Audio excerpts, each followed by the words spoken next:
Hello guys, this is your Eat A Lot here with you guys with another video. We will be just doing a regular video like this. I'll post it raw if I want to, but this is a build or a guide for shielders out there. As we all know, shielders have been buffed and it's really good, and I like it. And I like people complaining. They complain a lot about this class. They complain. They complained that Scythe was bad, Reaper was bad. Look at this class; it got really OP. Now let's get ahead on the skill build. Let me lower down my audio because it's really loud. All right, here we go. So skill build. All right, so I use rush. Rush turned into a stun skill now, so it's really good. So I recommend all shielders out there to try this out. It's really good. Shielder, try rush. It's just amazing. You can rush enemies, you get stunned. You can stun them, and then after that you follow up with the shield bash. So shield bash recovers some courage, and also while you use rush you also recover some courage. And then after that you can use shield slam or the onslaught, but it depends. But I like to use shield slam because it's just a single skill use. It's fast and it has a knockback right away after you cast it. And of course for group fights you may use threat, and then you can use it after overwhelm or the fanatism. But I like to use the overwhelm because it gives like movement speed reduction and also attack speed reduction, and it also gives 12% attack reduction for the enemies for 20 seconds. So it's really good. You get in there, you shout, and then you get out, and then you try to stun people, and then you let your DPS do the damage. This is for faction wars and 3v3. All right. There's another alternative which you can use the meditation for sanctuary. So you hold your skill for long enough, and then you put meditation as your passive skill, and then you will have a pull effect. So it's really cool. You can pull people, multiple people, regardless of what number, and then it heals you now. Before it doesn't heal you, now it heals you. But the only drawback to this is that you get stunned. So be careful not to get stunned when using this skill. But don't worry, you're tanky, you can survive the hits. Alright, most important skill is the punishment. I don't use the condemn because that's a far skill. I only use this for like when I am a DPS, but rarely I don't. I use punishment and then I follow up with shield up. Never use the earthquake. It has mediocre damage, so don't use it. Just go for shield up. You get defense by 90% for 8 seconds. That's really cool. So when you dive in, you're extra tanky, and you can tank a lot of damage. Now let's go for the passive here. For the passive here, I went for steel armor, but you can also go for defensive stance. Depends on you, on your skill builds or your passives, your spirits. It depends on you, but I pick steel armor for this one, which is really good. Right now for the other passives, the common passives, I use Moxie. Take Moxie in every build is really good. Tank or balance, but for DPS, I don't know what you guys would take, but I would do differently. But I would take out Moxie on that one. Taunt because it gives you defense increase, although it has threat incoming or increase or whatever that INC means. It's good for mobbing. It's also good for grabbing aggro for like bosses in conquest or more. But you can also replace taunt with impenetrable if you want to. So I don't know when you block. I don't know if like it's like the block or the wall skill, or when you block, like once the block passive activates. But I'm not sure yet. No one hasn't cleared me about this, but it is also a good alternative to taunt. Now the other one is block mastery. So don't use other skills. Don't use fortitude. Use the block mastery. It's really good because it increases your block chance straight out 10%, which is really good. Pretty much that's my passive for tanking in every situation, PvE or PvP group fights. All right. In 1v1s you can also win, but in arenas it's hard because you're really slow. For the familiars, I suggest what you'd use for familiars is that you use either the Ironclad or the Forest Elemental Lumina. I saw some people use Demonic Bramble for like, giving them a debuff for their healing. It's really good as well, a good debuff. But what I generally use Use the Ironclad.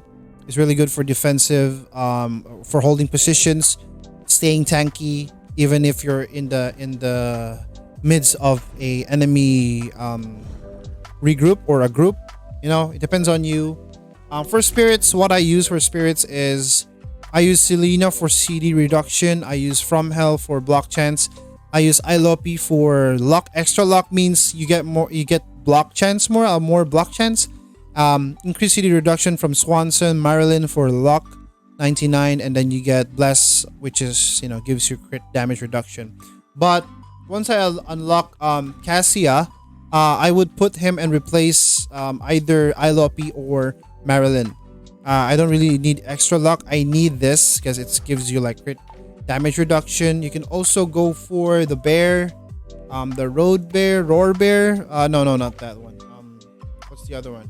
You can also go for no, not lifesteal. Where is it? This one.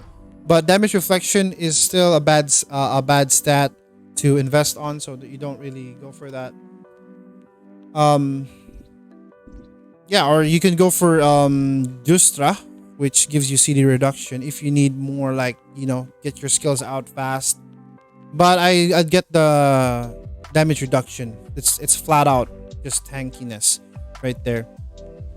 For pets, any pets actually would do. I would just use the cute chef Shushu. What else do we need to use? So you want to see my stats, guys? This is my stat for defense. 29,000 for defense there. Max HP. Your HP actually matters a little, but your defense matters. You're really tanky, guys. Don't cheat on the defense, man. It's really good. Crit dodge chance, we don't really care about that stat. But what we do care is the block chance. So the block chance is 31.7, which is really good. You can block most of the stuff, and it actually activates very often. So yeah, you don't really need to max it out with the defensive stance passive. For the gameplay, I know you guys want to see some gameplay, so I actually have a stream where I played this build recently on my Twitch stream. _streetalot_ TV on Twitch. Go watch me, guys. But we will be watching our gameplay actually from our channel. So let's go there and watch our gameplay here.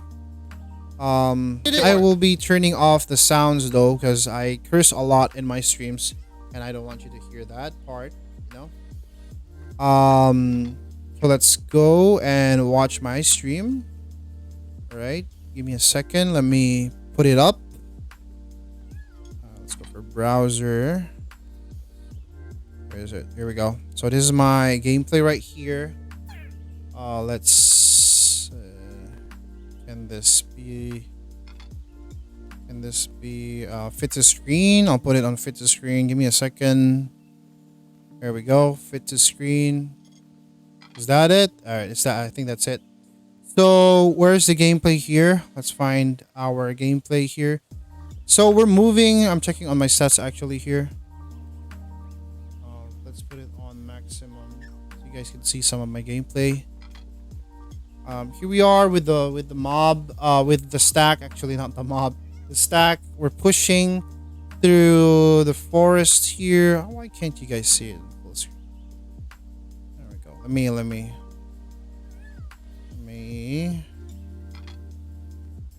There we go. All right. I think that's the stuff right there. Yeah. Don't get confused, guys. It's just the same thing. So actually, we're looking for enemies here. Where's the clash part? The clash part is the most important part, right? All right. We're actually analyzing our gameplay here. So here I am. Very tanky, obviously. Look at that tank, guys. So the block chance activates more often. So 31% is enough. Even 20% is enough if you want to reduce down. If you want to replace block chance. But I guess just leave it on 31% if it reaches on that. So here's a big stack right here. Our guild is actually behind this stack. I'm reporting to them that there's a stack coming in. and I told them that they're coming from this side. So I told them that we can flank them from behind. So they're actually gonna come from that side now that they're moving in. I think. Yep. Here they are. They're pushing in through behind them. We actually wiped these guys here, which is really good. So what I do here is I try to find the stack. I'm looking at the stack, picking targets there. Um, the targeting system in this game is hard, so I don't use my mouse. I use actually the arrow key. So here's a big stack here. So what you do is pick targets, stun them if you can, and then let the teammates do the damage. If you can shout, just shout, use it, keep it on cooldown as much as possible. Because you need everything to rotate and rotate and rotate, so everything on cooldown as much as possible. All right. The only thing I hold is the jump, but if our commander or our shot caller in this match will tell us to hold on the skills for diving, we hold it. We don't use it. Be smart on that. If you have a commander or someone that commands your guild, listen to them. It's very useful because they would need your stun and your diving capabilities. All right. There's not much clash here. What clash did we do? So I'm just gonna skip a little bit here. There we go. So this one is one of the clashes that we did. So I shouted. Actually, we're gonna dive in here. Yeah, this is a great push here. It's typically these kinds of games that happen in your games, right? So you push through. I try to shout if I can, and then I try to jump. If I see someone in the middle of the stack, I try to jump on it. I lock on it because if I change target, it's gonna be the nearest. So at least I can gain advantage to them. One tip in tanking is that if you're a tanker in a group fight, your job is to not do damage. Your job is to tank. So how do you tank if people don't aim at you? You go up to their faces. You go into the middle of the stack. You grab everyone's aim at you. Make them look at you. Make them fight you. That's your goal. You're tanky. You can take damage.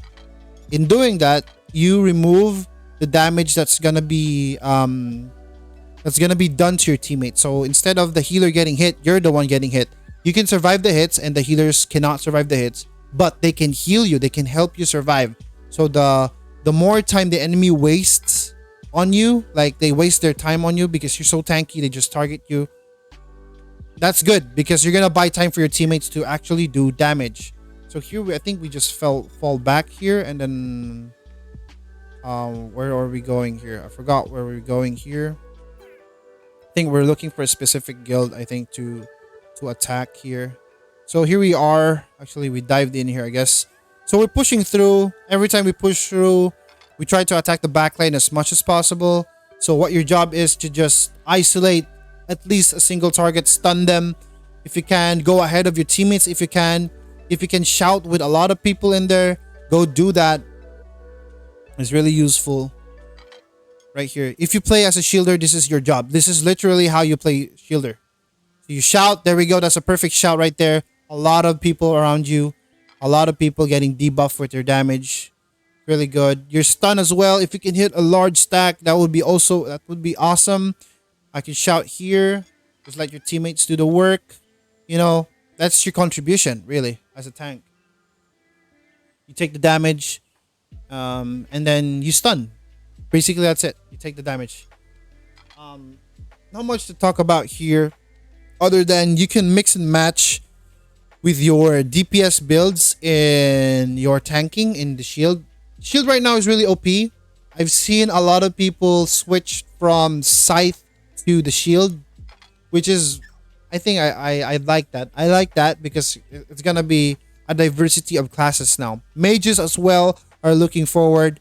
I don't think Knuckles is gonna be up there anytime soon, but they are showing up right now because they also had a buff, which is good. Basically that's it. Basically this is it for tanking. Not much to discuss. The basics are that you just grab all the aggro. Basically grab all the aggro of the enemy. They're players, so they know they won't aim you, but make them aim you. Annoy them. Stun them. Give them debuff and all that. I think we're gonna have one more clash here. I don't know. No, there's not one more clashes here. I tried to jump up there. There's not much people there. Let's look on one more fight.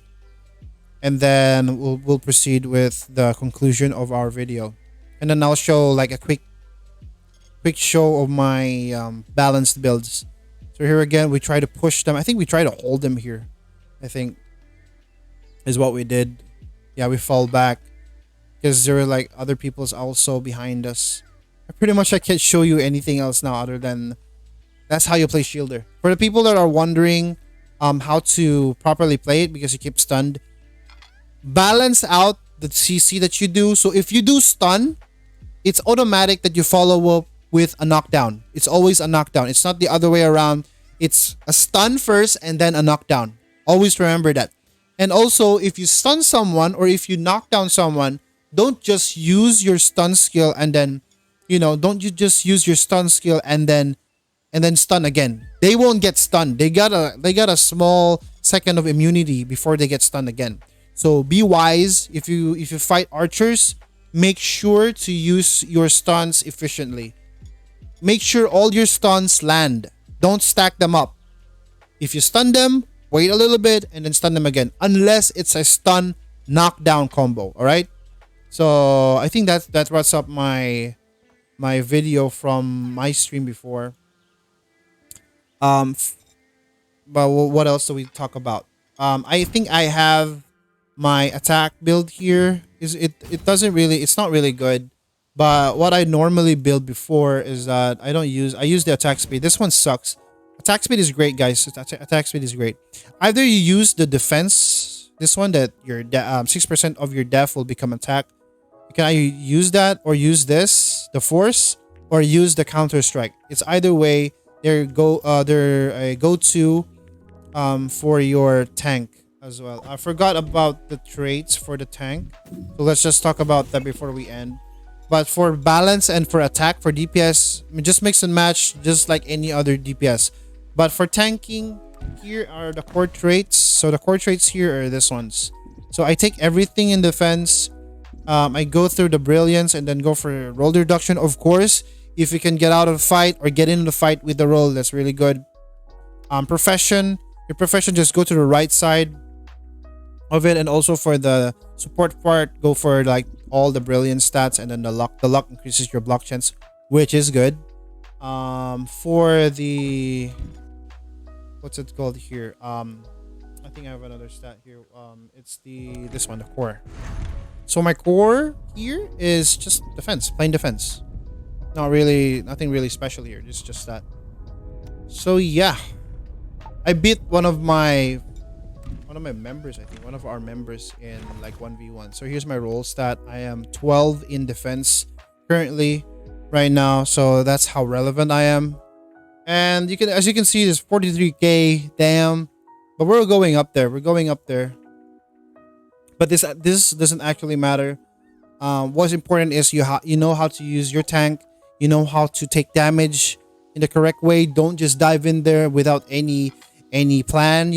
If you dive in, you're gonna die because there's like 20 or 30 people gonna aim you and then you're gonna die. You're gonna get one shot.